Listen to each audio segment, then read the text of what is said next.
Good morning बच्चों। एक बार फिर हम लोग आ गए हैं बायोलॉजिकल क्लासिफिकेशन के चैप्टर को आगे बढ़ाने के लिए।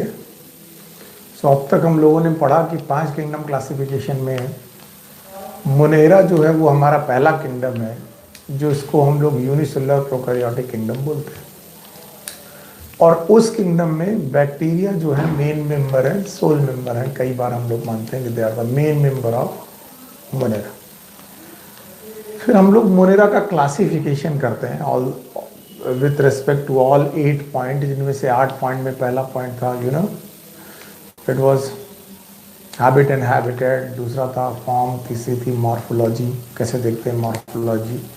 फिर इसके बाद हम लोगों ने देखी थी anatomy if required, mode of nutrition, mode of reproduction, फिर इकोलॉजिकल इम्पोर्टेंस, एंड देन हम लोगों ने पढ़ा था बायोलॉजी उनका क्लासिफिकेशन। उन 8 पॉइंट में ये आखिरी पॉइंट है जो बायोलॉजिकल क्लासिफिकेशन में हम मोनेरा का क्लासिफिकेशन पढ़ते हैं। देखिए, मोनेरा के क्लासिफिकेशन पढ़ते वक्त हमने पढ़ रखा है कि मोनेरा में जो सबसे प्रिमिटिव ग्रुप होता है इसे बोलते हैं आर्की बैक्टीरिया। ये हम पढ़ चुके हैं, आर्की बैक्टीरिया। अगर आपको याद होगा तो कल इसके पिछली वाली क्लास में आर्की बैक्टीरिया में है हम लोगों ने पढ़ाया था 3 और आर्की बैक्टीरिया के अपने 3 और ग्रुप होते हैं, जिसमें से पहला था थर्मो एसिडोफिल,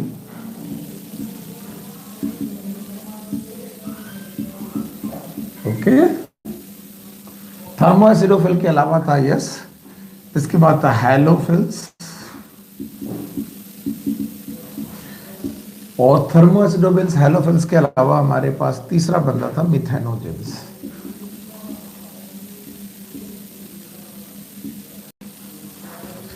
ये हमारे आर्की बैक्टीरिया का क्लासिफिकेशन था।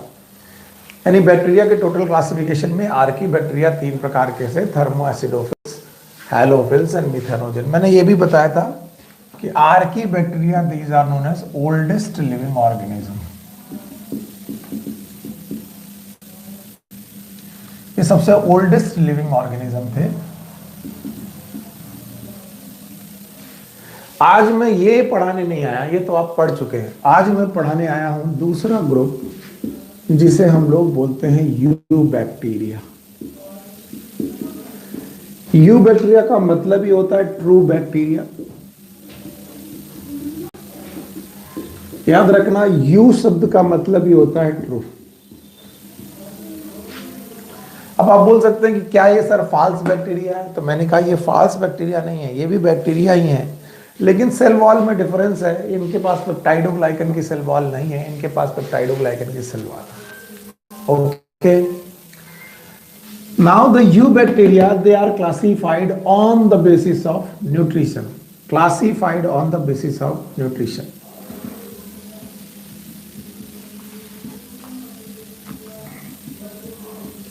इन बैक्टीरिया को इनके न्यूट्रिशन की बेसिस पर क्लासिफाई कर दिया गया।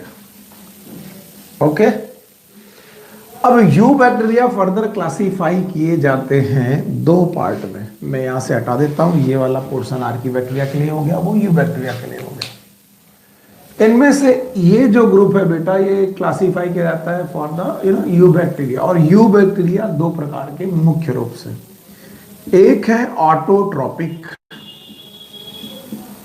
मैंने पहले ही बताया था, जो लोग अपना खाना खुद बना ले उन्हें क्या बोलते हैं? ऑटोट्रॉपिक। मैंने कल पढ़ाया था ऑटोट्रॉपिज्म 2 तरीके से आ सकती है, फोटोसिंथेसिस और कीमोसिंथेसिस। खैर, और दूसरे तरीके के बैक्टीरिया हैं हेट्रोट्रॉपिक। वो बैक्टीरिया जो अपना खाना खुद ना बना पाए उन्हें बोलते हैं हेट्रोट्रॉपिक, और जो अपना खाना बना लेते हैं उन्हें बोलते हैं ऑटोट्रॉपिक। अच्छा, खाना बनाने के तरीके 2 हैं। Yes, one is known as photosynthesis. कुछ लोग जो है वो फोटोसिंथेसिस कर लेते हैं, प्रकाश संश्लेषण की प्रक्रिया कर लेते हैं। और कुछ लोग ऐसे हैं जो कीमोसिंथेसिस करते हैं, यानी ये लोग भी अपना खाना बनाते हैं लेकिन फोटोसिंथेसिस की बजाय कीमोसिंथेसिस करते हैं। अगर आपको फोटोसिंथेसिस और कीमोसिंथेसिस समझ में नहीं आ रही है तो आप मेरा पिछला वीडियो देख लीजिए, मैंने फोटोसिंथेसिस कीमोसिंथेसिस को अलग अलग समझाया। ओके, तो जो फोटोसिंथेसिस करते हैं उन्हें हम लोग बोलते हैं फोटो ऑटोट्रॉप्स। Photo autotrophs.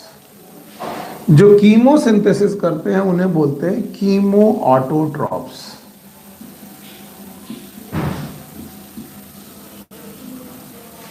अभी फिलहाल मैं फोटो ऑटोट्रॉपिक और कीमो ऑटोट्रॉपिक पे फोकस्ड हूं। एक बार मैं आपकी जानकारी के लिए फोटोसिंथेसिस फिर से लिखता हूं। चलिए मेरे साथ फोटोसिंथेसिस की इक्वेशन एक बार दोबारा लिख ली।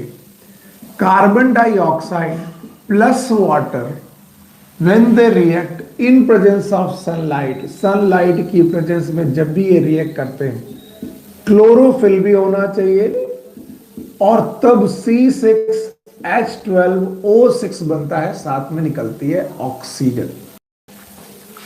ये फोटोसिंथेसिस की इक्वेशन है जो आप सबको आनी चाहिए, और ये आप लगभग क्लास 5th और 6th से पढ़ना चालू कर देते हैं फोटोसिंथेसिस के लिए। ये है, ये एक फोटोसिंथेसिस की रिएक्शन है, और फोटोसिंथेसिस की रिएक्शन में हमने जाना कि कार्बन डाइऑक्साइड वाटर के साथ रिएक्शन करके इन प्रेजेंस ऑफ सनलाइट और क्लोरोफिल ग्लूकोज बनाती है और ऑक्सीजन निकालते हैं। ओके, ये फूड बन रहा है इन प्रेजेंस ऑफ सनलाइट, तो सनलाइट का मतलब फोटो, फूड का बनना सिंथेसिस। अच्छा, अब मैं इसी के सामने एक रिएक्शन और लिखता हूं, तो same type of reaction, carbon dioxide H2S hydrogen sulphide in presence of sunlight chlorophyll. Chlorophyll और सनलाइट की प्रेजेंस में C6H12O6 बनता है, साथ में सल्फर निकलती है। अब जरा इन दोनों रिएक्शन को कंपेयर कर लीजिए। यहां कार्बन डाइऑक्साइड है दोनों जगह पर, यहां पर ग्लूकोज है, यहां पर ऑक्सीजन है, यहां सल्फर है। क्यों? क्योंकि यहां पर H2S यूज किया गया है और यहां पर H2O यूज किया गया। मैं आपको पहले से बता दूं, यहां भी फूड बन रहा है, यहां भी फूड बन रहा, ये फूड भी सनलाइट की प्रेजेंस में है और ये फूड भी सनलाइट की प्रेजेंस में है। तो मैं आपको बता दूं, ये भी फोटोसिंथेसिस ही है।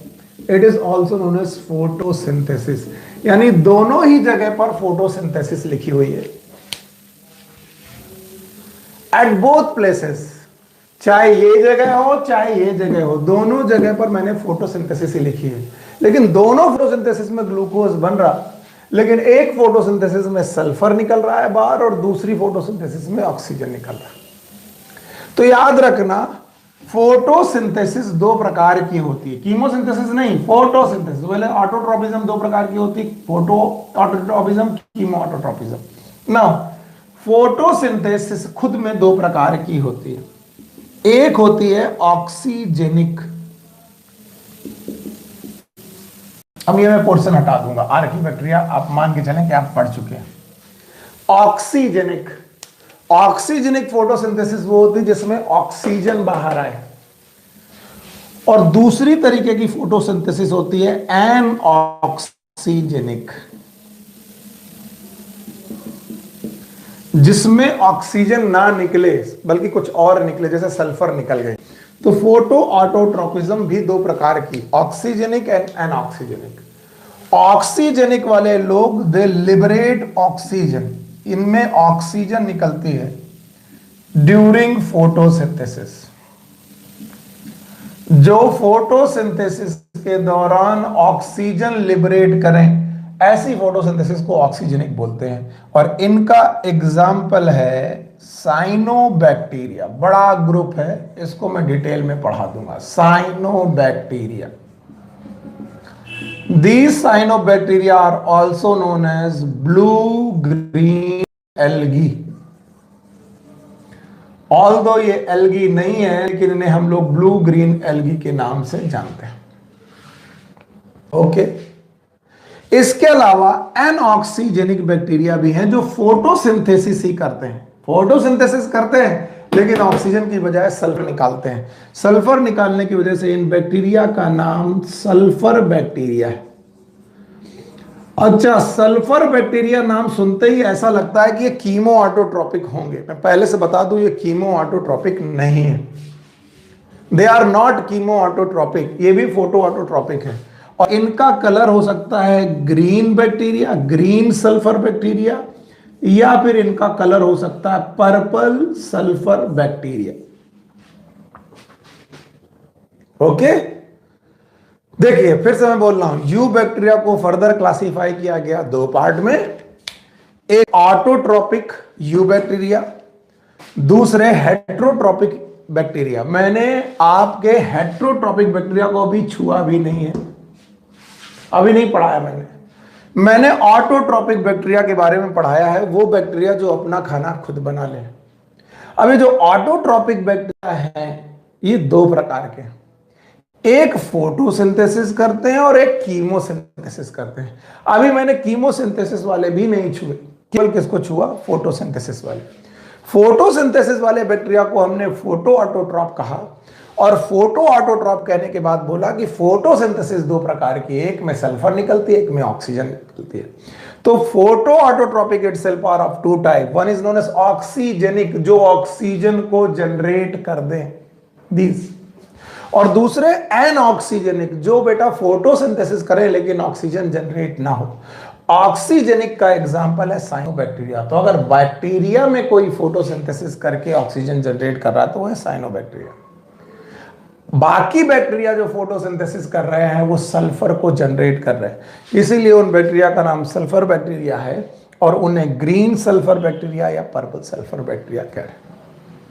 ओके, नाउ कीमो ऑटोट्रोपिक, ये लोग भी बेटा फूड बनाते हैं, बिल्कुल फूड बनाते हैं, लेकिन केमिकल एनर्जी की मदद से। और इनके एग्जाम्पल कल मैंने आपको थोड़े आइडिया दिए थे, नाइट्रीफाइंग बैक्टीरिया हैं, ये आगे भी आपकी एनसीईआरटी में कोर्स में आएंगे, अभी मैं बोल दे रहा हूं, these are known as nitrifying bacteria, these are nitrifying bacteria. और नाइट्रीफाइंग बैक्टीरिया के तीन एग्जाम्पल तो आप लिख ही ले। It is known as Nitrosomonas, Nitrococcus और नाइट्रोबैक्टर। अच्छा, होता क्या है, मैं कीमोसिंथेसिस में क्या सिंथेसिस हो रही है वो मैं बताने की कोशिश करता हूं। अमोनिया से कन्वर्ट हो रही है नाइट्राइट, दिस इज नाइट्राइट, और नाइट्राइट से बन रहा है नाइट्रेट, दिस। इसमें अमोनिया से नाइट्राइट और नाइट्राइट से नाइट्रेट बनने के दौरान कुछ एनर्जी निकल रही है, उस एनर्जी को यूज करके ये अपना खाना बना रहे। फिर से बता रहा हूं, ये केमिकल नहीं खा रहे, they are not eating the chemicals, but they are forming their food with the help of chemical energy, जिसमें अमोनिया से नाइट्राइट बनाते वक्त दो लोग काम कर रहे हैं। One is known as Nitrosomonas, दूसरा है नाइट्रोकोकस, और नाइट्राइट से नाइट्राइट बनाते वक्त एक काम कर रहा है, that is known as Nitrobacter. और मैं बता दूं ये सब आपके कोर्स में है, आगे आने वाले चैप्टर्स में। तो अभी आप इतना सीख लीजिए, अगर आप इतना सीख लेते हैं तो आप समझ जाते हैं कि आपके यू बैक्टीरिया का क्लासिफिकेशन क्या हो सकता है। अभी यू बैक्टीरिया के क्लासिफिकेशन में क्या बच गया है मैं वो भी बता दूं।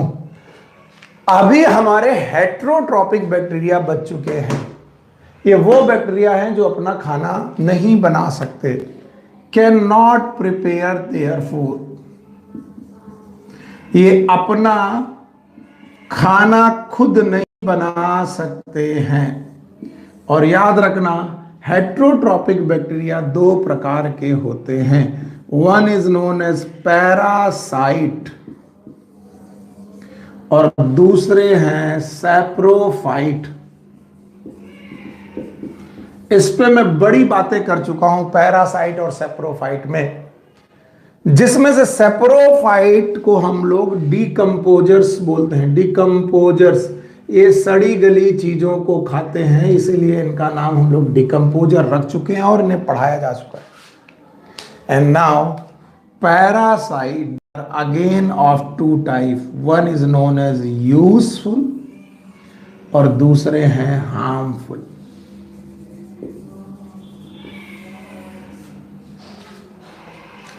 तो हेट्रोट्रॉपिक बैक्टीरिया यूजफुल और हार्मफुल हो सकते हैं।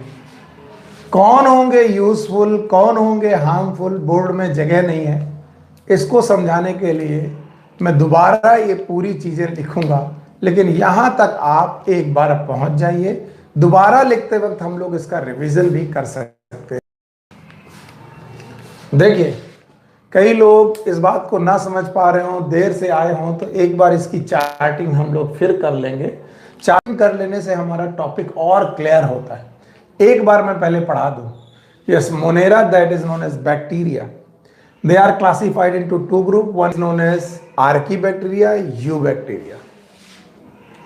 आर्की बैक्टीरिया को तीन क्लासेस में बांट दिया गया था, वो तुम्हें मालूम है, that is known as thermoacidophile, halophile and methanogen. Eubacteria को फर्दर क्लासिफाई किया गया दो ग्रुप में, one is known as autotrophic and other one is known as heterotrophic. वो जो अपना खाना खुद बना लें, these are known as autotrophic. Autotrophic दो प्रकार के, फोटोसिंथेटिक, कीमोसिंथेटिक। फोटोसिंथेसिस वो करने वाले लोग फोटोसिंथेसिस, और कीमोसिंथेसिस करने वाले कीमोसिंथेटिक। फोटोसिंथेटिक दो प्रकार, that is known as oxygenic and anoxygenic. Oxygen निकालने वाले ये और ऑक्सीजन ना निकालने वाले ये। फिर दूसरे प्रकार के ऑटोट्रॉपिक कीमोसिंथेटिक, जिनके एग्जाम्पल है नाइट्रीफाइन बैक्टीरिया, नाइट्रोसोमोनास, नाइट्रोकोकस, नाइट्रोबैक्टर। फिर इसके बाद हमने बोला हेट्रोट्रॉपिक बैक्टीरिया, जिसमें दो प्रकार के लोग, पैरासाइट एंड सैप्रोफाइट। जो डेड एंड डिकेइंग मटेरियल पे जाए वो that is known as saprophyte, और जो लिविंग ऑर्गेनिज्म पर बैक्टीरिया रहे that is known as parasite. लेकिन पैरासाइट भी कितने प्रकार के, दो, one is known as useful और other is known as harmful. अच्छा, पैरासिटिक या दूसरे बैक्टीरिया यूजफुल और हार्मफुल कैसे हो सकते हैं, इसके लिए एक बार चार्टिंग और करेंगे, ताकि ये सब लिखा हुआ मामला जो गड़बड़ हो रहा है ये ना प्रॉब्लम ना करे।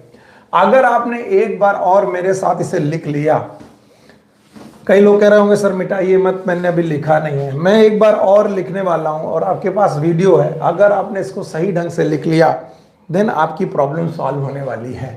चलिए अब मैं क्लासिफिकेशन बृहद रूप से करता हूं ताकि हमें जगह मिल जाए और चीजों को लिख पाए। चलिए पूरा चार्ट एक बार में। बैक्टीरिया, पहला ग्रुप आर्की बैक्टीरिया, ये रहा वो पहला ग्रुप। अगर इसमें किसी को दिक्कत हो तो वो पिकल का वीडियो देख ले। आर्की बैक्टीरिया के 3 example. Yes, number 1 is known as thermoacidophiles, thank you very much. दूसरा एग्जांपल है हैलोफिल्स, और तीसरा एग्जांपल है मिथेनोजेंस। ये 3 एग्जांपल। यहां पर हमने आर्की बैक्टीरिया को क्लोज कर दिया ये ताकि हमें जगह मिल जाए। ओके, आर्की बैक्टीरिया के बाद हमारा दूसरा ग्रुप है यू बैक्टीरिया। केवल मैं चाहता हूं जगह मिल जाए जिससे मैं बहुत सारी चीजें लिख पाऊं, बस एक बार में पूरा चार्ट कर पाऊं। Eubacteria further classified into 2 group. One is known as autotrophic, जो अपना खाना खुद बना ले। दूसरे तरीके के ऑर्गेनिज्म है जो अपना खाना ना बना पाए, इन्हें बोलेंगे हेट्रोट्रॉपिक। जो अपना खाना खुद नहीं बना पाते उन्हें बोलते हैं हेट्रोट्रॉपिक। ऑटोट्रॉपिक फर्दर 2 प्रकार के। Number 1 is known as photo autotrophic. दूसरे प्रकार के लोग हैं कीमो ऑटोट्रॉपिक।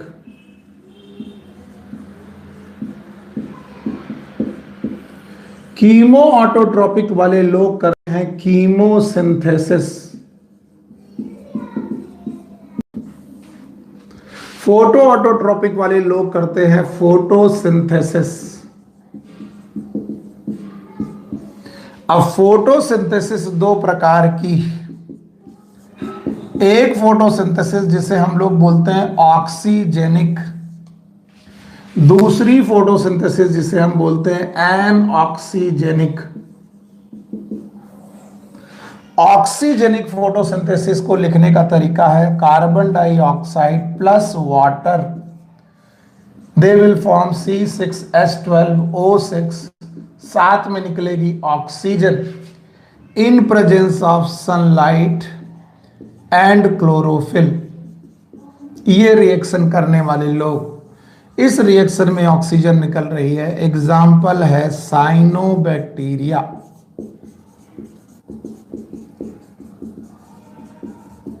ये रहा साइनोबैक्टीरिया। यहां पर क्लोज कर देते हैं हम लोग फोटो ऑटोट्रॉपिक के ऑक्सीजेनिक लोग।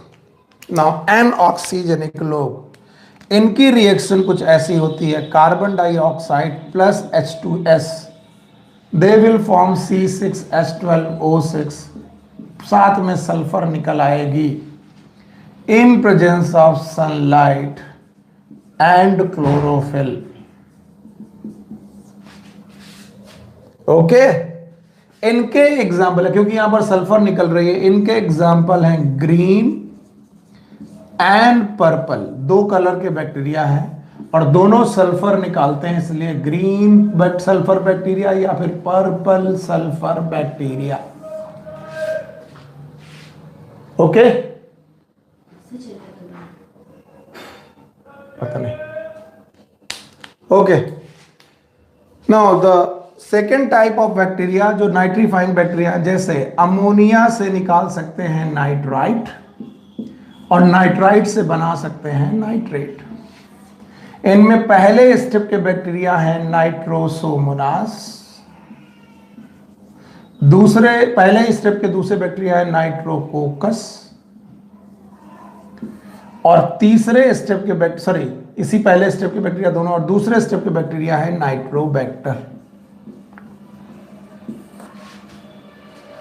ओके, सो ये ग्रुप हो गया बेटा ऑटोट्रॉपिक बैक्टीरिया का। And now the heterotrophic bacteria. Heterotrophic bacteria में 2 प्रकार के लोग, एक जो सड़ी गली चीजों में रहेंगे उनको बोलेंगे सेप्रोफाइट। यही सेप्रोफाइट कहलाएंगे डीकंपोजर्स। ओके। दूसरे तरीके के लोग हैं पैरासाइट। इनको फर्दर दो प्रकार का बांटेंगे। One is known as harmful, दूसरे तरीके के लोग हैं यूजफुल।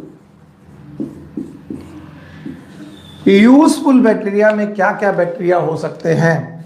जैसे मिल्क से कर्ड बनाने वाला बैक्टीरिया, दूध से दही बनाने वाला बैक्टीरिया एक यूजफुल बैक्टीरिया है। एग्जाम्पल है lactobacillus. Okay. Nitrogen fixing bacteria, nitrogen को फिक्स करने वाला बैक्टीरिया हो सकता है फॉर एग्जाम्पल राइजोबियम। इसके अलावा एंटीबायोटिक बनाने वाले बैक्टीरिया भी हो सकते हैं। एंटीबायोटिक्स बनाने वाले यूजफुल बैक्टीरिया हो सकते हैं। और हार्मफुल बैक्टीरिया वो जो डिसीज कर दें, पैथोजन की तरह काम करें। जैसे टीबी नाम की डिसीज है, ट्यूबरकुलोसिस नाम की डिसीज है, वो कौन करता है? Aedes bacteria. आपने टिटनस सुना होगा, वो कौन करता है? बैक्टीरिया। आपने टाइफॉइड सुना होगा, कौन करता है? बैक्टीरिया।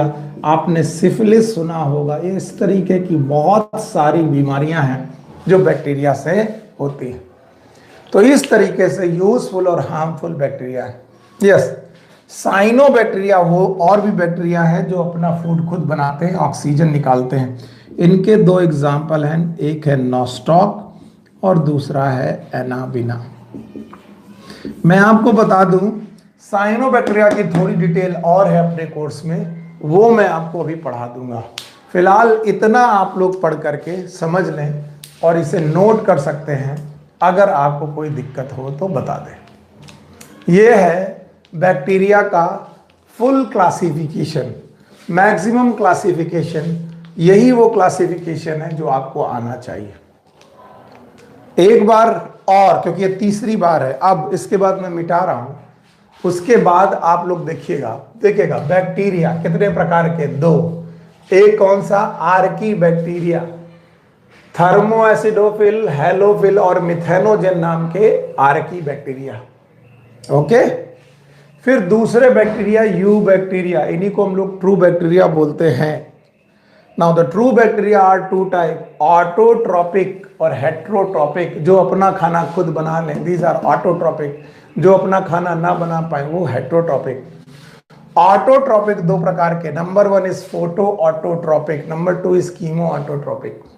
फोटो ऑटोट्रोपिक दो प्रकार के, एक वो जो ऑक्सीजन निकाले, ऑक्सीजेनिक, एग्जाम्पल है साइनोबैक्टीरिया। दूसरे प्रकार के फोटोसिंथेसिस करने वाले एनऑक्सीजेनिक, एग्जाम्पल है बेटा green sulphur bacteria, purple sulphur bacteria. ये ऑटोट्रोपिक है, photo autotrophic.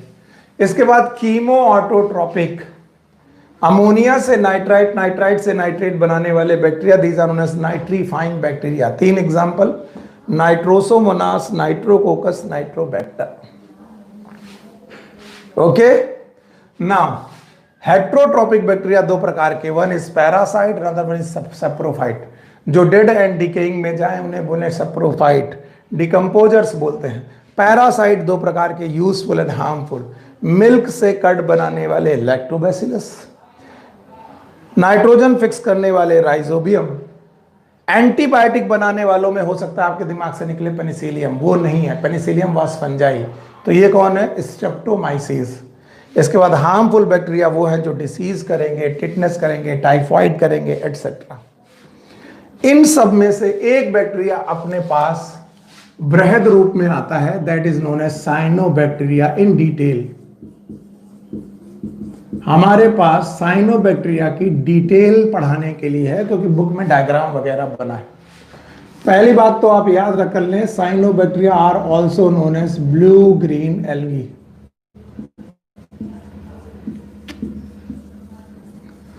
Blue green algae है, याद रखना। फॉर्म की बेसिस पर ये दो तीन प्रकार के हो सकते हैं। They can be unicellular, they can be colonial, colony बना सकते हैं, दे कैन बी फिलामेंटस।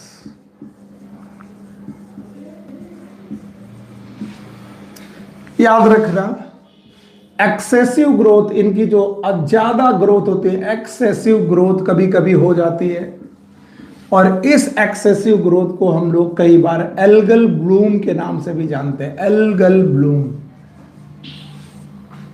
खैर वो अलग बात है। अभी देखो, they can be unicellular, they can be colonial, they can be filamentous.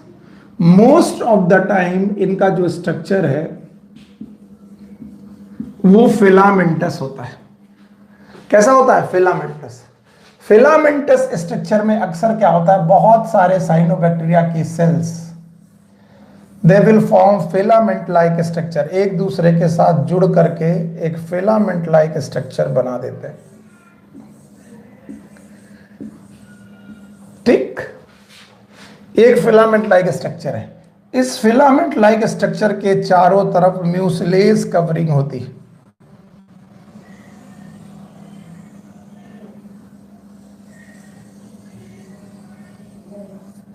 They have mucilage covering.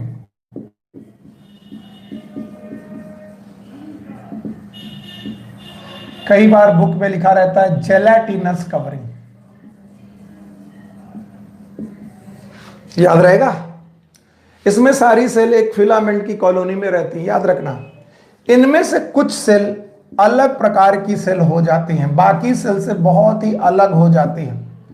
इन्हीं सेल को हम लोग बोलते हैं हेट्रोसिस्ट। क्या बोलते हैं? हेट्रोसिस्ट। यह हेट्रोसिस्ट नाइट्रोजन फिक्सिंग का काम करती है, नाइट्रोजन फिक्सिंग का काम करती है।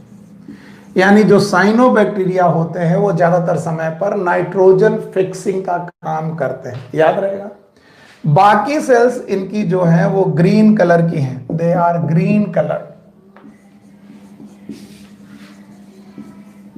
Green coloured cell. और अगर ग्रीन कलर्ड सेल हैं तो इनमें क्लोरोफिल पाई जाती है। क्या पाई जाती है? क्लोरोफिल। पर क्लोरोफिल पाई जाने के लिए क्लोरोप्लास्ट होने चाहिए। बहुत इंपॉर्टेंट क्वेश्चन है इनका, क्लोरोप्लास्ट होने चाहिए। और साइनोबैक्टीरिया है प्रोकैरियोटिक। क्या है? प्रोकैरियोटिक। और प्रोकैरियोटिक लोगों में मेम्ब्रेन बाउंड सेल ऑर्गेनेल नहीं होते, मेम्ब्रेन वाले सेल ऑर्गेनेल नहीं होते, और क्लोरोप्लास्ट एक मेम्ब्रेन बाउंड सेल ऑर्गेनेल है। तो इनकी क्लोरोफिल प्रेजेंट होती है स्पेशल स्ट्रक्चर्स में। इन स्पेशल स्ट्रक्चर्स का नाम है chromatophores. These are known as chromatophores. Okay, याद रखना। इनके एग्जाम्पल में दो मुख्य एग्जाम्पल आपकी बुक में दिए गए हैं।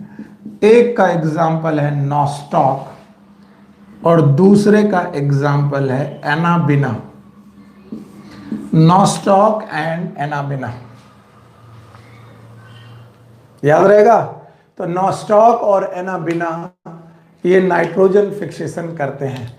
इसके अलावा इनकी बॉडी में हेट्रोसिस्ट पाई जाती हैं। हेट्रोसिस्ट नाइट्रोजन फिक्सिंग करने के लिए इंपॉर्टेंट सेल है। इतना अगर आप पढ़ लेते हैं तो आपकी बुक में से, मान लीजिए ये भी एक हेट्रोसिस्ट है, एक फिलामेंट में कई हेट्रोसिस्ट पाए जा सकते हैं, और आपकी बुक में दी गई साइनोबैक्टीरिया से रिलेटेड मैक्सिमम इंफॉर्मेशन जो मेरे से हो सकता था मैंने आपको बता दी। तो cyanobacteria they are known as blue green bacteria. याद रखना ये लोग भी प्रोकैरियोटिक हैं। प्रोकैरियोटिक का मतलब है इनका भी जो न्यूक्लियस है वो प्रिमिटिव है।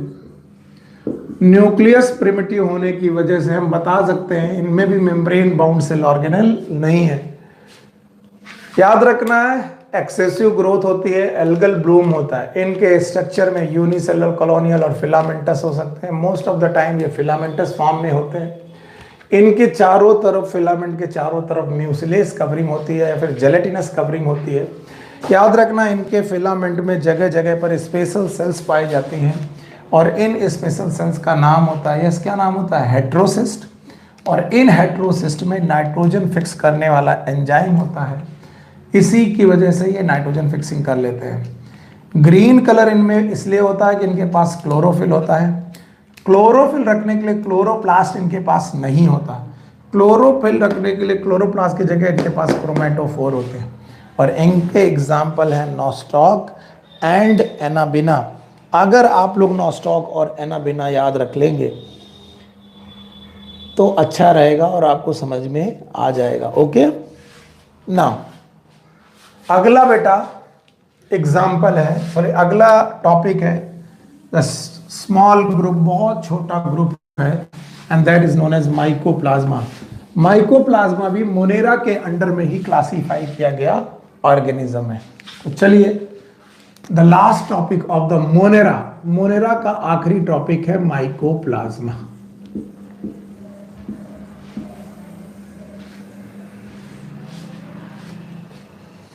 Mycoplasma they are classified under, इनको भी किसके अंडर क्लासिफाई किया गया है? Classify under Monera. इनको भी मोनेरा के अंडर में क्लासिफाई किया गया है। इनको भी हम मानते हैं unicellular prokaryotic organism.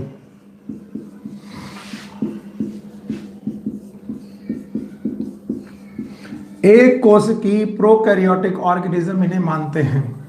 Prokaryotic organism मतलब प्रिमिटिव न्यूक्लियस वाले ऑर्गेनिज्म। यूनिसेलुलर प्रोकैरियोटिक ऑर्गेनिज्म है, माइकोप्लाज्मा इनका नाम है, classified under unicellular prokaryotic organism. याद रहेगा? ओके। माइकोप्लाज्मा के लिए खास बात है, they are known as smallest living cell.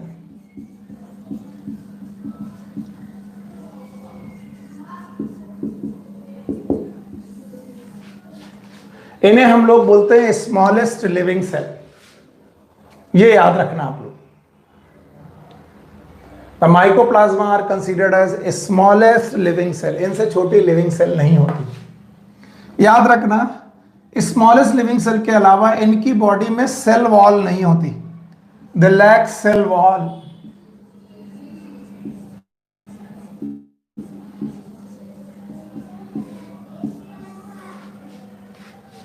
अगर ये सेल लैक करते हैं so they can change their shape.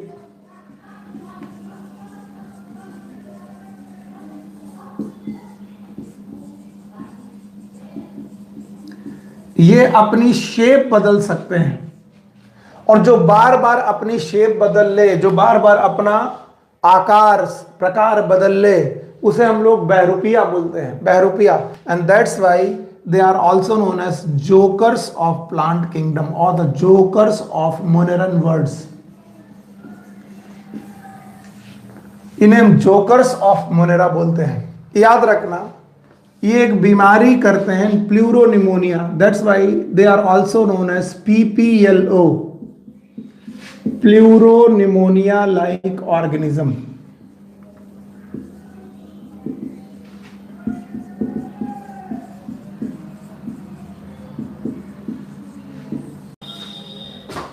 इन्हें हम लोग बोलते हैं प्लूरोनिमोनिया लाइक ऑर्गेनिज्म। याद रखना, ये अपना शेप बदलते रहते हैं बिकॉज इनकी बॉडी में सेल वॉल नहीं होती। एक और बात है आपको याद रखनी है, यस, याद ये रखनी है कि जब ये कॉलोनी बनाते हैं, इनकी कॉलोनी जो होती है वो फ्राइड एग अपीयरेंस की होती है। जैसे फ्राइड एग हो, ऐसा अपीयरेंस आता है इनकी कॉलोनी का, fried egg appearance of their colony. इनकी कॉलोनी फ्राइड एग वाली की तरह दिखाई पड़ती है। याद रखना, इनकी बॉडी में सेल वॉल प्रेजेंट नहीं है, बार बार बताता हूं। ओके, याद रहेगा। इसके अलावा इनके पास जो न्यूक्लिक एसिड होता है वो डीएनए होता है, और ये डीएनए लीनियर होता है। यानी इनकी बॉडी में अगर तुम डीएनए देखोगे तो सर्कुलर डीएनए नहीं होगा बल्कि लीनियर डीएनए होगा। वहीं पर आप बैक्टीरिया में डीएनए देखोगे तो वो डीएनए कैसा होता है? सर्कुलर होता है, और इनके पास लीनियर डीएनए होता है। Okay, good. अब याद रखना है, इनकी जो बेटा कॉलोनी होती है वो फ्राइड अपीयरेंस की होती है। दूसरा, ये एनएरोबिक कंडीशन में रहते हैं। एनएरोबिक कंडीशन का मतलब है ये अब्सेंस ऑफ ऑक्सीजन में रहते हैं, अब्सेंस ऑफ ऑक्सीजन। याद रहेगा? ओके, अगर इतना सब आपको आ गया है तो ये बहुत इंपॉर्टेंट है। याद रखना, इनसे होने वाली कुछ बीमारियों के नाम, ये कौन कौन सी बीमारी कर सकते हैं। डिसीज बाय माइकोप्लाज्मा, एक बीमारी का नाम है लिटिल लीफ ऑफ ब्रिंजल, बैगन में की जो पत्तियां होती हैं वो बहुत छोटे छोटे आकार की हो जाती हैं, इन्हें बोलते हैं लिटिल लीफ ऑफ ब्रिंजल। इसके अलावा एक और बीमारी होती है जिसका नाम है एस्टर येलो, एस्टर येलो। ये दो डिसीज माइकोप्लाज्मा के नाम पर है। अगर आप ये जानते हैं तो काफी काम हो जाएगा। देख लीजिए एक बार, अगर आपको आ गया है तो अच्छा रहेगा। एक बार देख लीजिए आपको क्या समझ में आया। ओके, मैं कैमरा के पीछे हूं, एक बार मैं रिवाइज कर देता हूं मैंने क्या पढ़ाया। माइकोप्लाज्मा क्लासिफाइड अंडर मोनेरा, ये यूनिसेलुलर प्रोकैरियोटिक ऑर्गेनिज्म है, इनका ट्रू न्यूक्लियस नहीं होता। ये स्मॉलेस्ट लिविंग सेल है, इनसे छोटी सेल कोई नहीं है। हाँ, इस बात पे एक बात और ध्यान सुन लो, इनसे छोटे होते हैं virus. Virus are smaller than mycoplasma. पर आपने पूरा सेंटेंस नहीं देखा। Smallest living cell, virus living नहीं माने जाते, virus are connecting link between living and non living. तो इसलिए हम कह सकते हैं कि ये सबसे छोटी लिविंग सेल है, सबसे छोटे डिसीज कॉजिंग माइक्रो ऑर्गेनिज्म नहीं है। इनसे भी छोटे वायरस हैं लेकिन वो लिविंग नहीं है, उनको लिविंग एंड नॉन लिविंग के बीच में कड़ी माना जाता है। ओके, एक और बात है, बात यह है कि एक एंटीबायोटिक है जिसका नाम है पेनिसिलिन। बहुत पूछा जाने वाला क्वेश्चन है इसलिए बता रहा हूं, ये नाम है पेनिसिलिन। ये जो पेनिसिलिन नाम की एंटीबायोटिक है ये बैक्टीरिया को मारती है, यानी जब भी बैक्टीरिया पे डाली जाती है तो बैक्टीरिया की डेथ हो जाती है। अच्छा, बैक्टीरिया की डेथ क्यों हो जाती है? क्योंकि बैक्टीरिया के पास पाई जाती है पूरी पूरी cell along with cell wall. अच्छा, तो पेनिसिलिन सेल वॉल को रप्चर कर देती है, रप्चर ऑफ सेल वॉल। और अगर सेल वॉल फट गई तो बैक्टीरिया मर जाते हैं। अच्छा भाई, अब यही पेनिसिलिन अगर माइकोप्लाज्मा में डाली जाए, अगर हम माइकोप्लाज्मा में बेटा पेनिसिलिन डालें तो माइकोप्लाज्मा को कोई फर्क पड़ने वाला नहीं है। क्यों फर्क नहीं पड़ने वाला? क्योंकि पेनिसिलिन तो सेल वॉल को फाड़ती है और mycoplasma they lack cell wall, इनमें सेल वॉल नहीं होती। तो mycoplasma they are resistant to penicillin, इन्हें पेनिसिलिन से कोई फर्क नहीं पड़ता because they lack cell wall, क्योंकि इनमें सेल वॉल अब्सेंट होती है, इसलिए इन्हें पेनिसिलिन से कोई फर्क नहीं पड़ता। अच्छा, कई बार बच्चे ये पढ़ने के बाद एक गलत धारणा बना लेते हैं। धारणा यह है कि लोग मानते हैं mycoplasma is antibiotic resistant. No, ऐसा नहीं है। मैंने बोला माइकोप्लाज्मा पेनिसिलिन रेजिस्टेंट हो सकते हैं, मैं यहां लिख दे रहा हूं, they are penicillin resistant. Penicillin इनका कुछ नहीं बिगाड़ सकती, लेकिन ऐसा नहीं है कि इनका कोई एंटीबायोटिक नहीं बिगाड़ सकती। दूसरी एंटीबायोटिक इस भी दुनिया में है जो दूसरे अदर एंटीबायोटिक्स, इससे माइकोप्लाज्मा सेंसिटिव हो सकते हैं और एंटीबायोटिक से किल हो सकते हैं, कैन किल द माइकोप्लाज्मा। और वो दूसरी एंटीबायोटिक कौन है? क्यूरियोसिटी आती है। बहुत सारी एंटीबायोटिक हैं, स्ट्रेप्टोमाइसिन है या फिर दूसरी एरिथ्रोमाइसिन है, वो जो डीएनए खराब करने वाली एंटीबायोटिक है, वो एंटीबायोटिक इसे मार सकते हैं। So this was the total related with the Monera mycoplasma bacteria. तो आज की क्लासेस में हम लोगों ने बैक्टीरिया को डिटेल में पढ़ा, ये भी पढ़ा कि बैक्टीरिया में क्या क्लासिफिकेशन होता है, मोनेरा का क्या क्लासिफिकेशन होता है एंड सो ऑन। इतना पढ़ लेने के बाद आप लोग इस चैप्टर को रिवाइज करते रहिए। अगर कोई प्रॉब्लम हो तो लेट मी नो। आपको मालूम है क्या करना है, मेरा एक नंबर है, इट इज नोन एज 9319055284। अगर आपको कोई प्रॉब्लम हो तो इस नंबर पे मुझे आप व्हाट्सएप मैसेज कर सकते हैं, क्वेश्चन पूछ सकते हैं, ठीक है। फिलहाल आज की क्लास में यहीं तक रखूंगा। No doubt it is earlier 10 to 15 minute पहले मैं छोड़ रहा हूँ, ये ठीक है, लेकिन बस इस वजह से क्योंकि रात यहाँ पर कुछ नेटवर्क की प्रॉब्लम रहती है, किसी तरीके से मैं फ़ोन के नेटवर्क से आपकी क्लास चला रहा हूँ, पता कब ये ख़त्म हो जाए, बेकार हो जाए, बार बार ऑटो रीएडजस्ट ब्लर हो रही है। ये प्रॉब्लम जल्दी ठीक हो जाएगी, मैं प्रॉमिस करता हूँ। तो फिलहाल आज की क्लास यहीं तक। Take care, good luck, bye bye.